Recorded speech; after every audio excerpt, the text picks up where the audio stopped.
We invite you to experience our story, the tapestry of grace, trials, and triumphs. Stay tuned for the exciting conclusion in the third and final part. One evening, after Noah had gone to bed, David sat at the kitchen table, staring blankly at his laptop. The screen glowed with job listings, but each seemed more out of reach than the last. Emily quietly joined him, placing a gentle hand on his shoulder. For a moment, they simply sat together, letting the silence speak the words they couldn't find. Breaking the quiet, Emily suggested, "Let's pray together. Even if we don't have answers, we can trust God for guidance." Hesitant but grateful, David nodded. They bowed their heads and poured out their fears, their hopes, and their gratitude for each other. Though nothing changed immediately, a sense of calm washed over them both. The next morning, Emily decided to take a step of faith. She began volunteering at the church's food pantry, helping families in need. It was a small act, but it reminded her that serving others could bring purpose, even in uncertainty. David, inspired by her courage, started offering free architectural advice to neighbors hoping to fix up their homes. These acts didn't pay the bills, but they built bridges, bringing the Williams family closer to their community and to God. Days passed, and their situation remained difficult. Yet, unexpected blessings began to emerge. One day, Noah came home from preschool with a handmade card covered in messy crayon drawings. "Thank you, Mommy and Daddy, for loving me."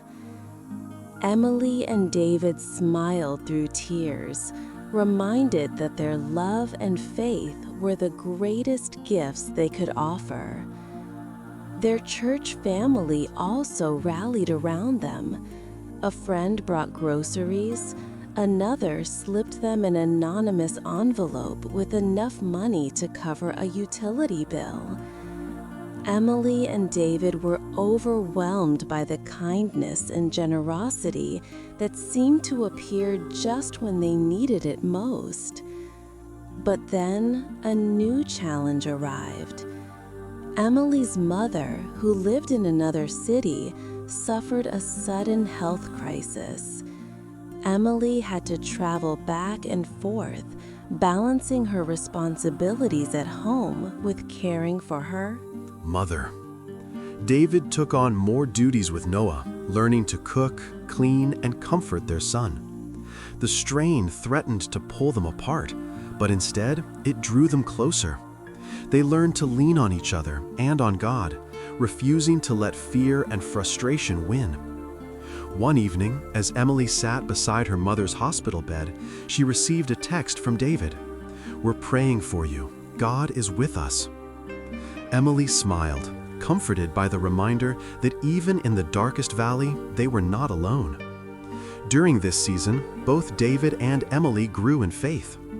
Emily began journaling her prayers, noticing how God answered in small but meaningful ways. A nurse's kindness, her mother's gradual recovery, a neighbor's encouragement. David found peace in late-night walks, talking to God beneath the quiet stars. He realized that his worth was not defined by his career, but by his identity as a child of God. As months passed, things slowly improved. Emily's mother returned home, and David was offered a job at a local nonprofit, designing affordable housing for families in need. The pay was less than before, but the work was deeply fulfilling. Emily embraced a new role teaching part-time at the church's preschool. Their finances remained tight, but their hearts were full. Through it all, the Williams family discovered that grace wasn't just for easy times. It was the thread that held them together in every trial. Their story inspired others in the church. Couples struggling with their own challenges found hope in the Williamses' honesty and faith. Emily and David started a small group for young families, creating a circle of support and prayer. One evening, as friends gathered in their living room, Emily said, "We've learned that God's grace is enough, even when we feel weak. He weaves beauty from brokenness if we trust Him." David added, "We're not perfect, but we're woven together by God's love. That's what matters."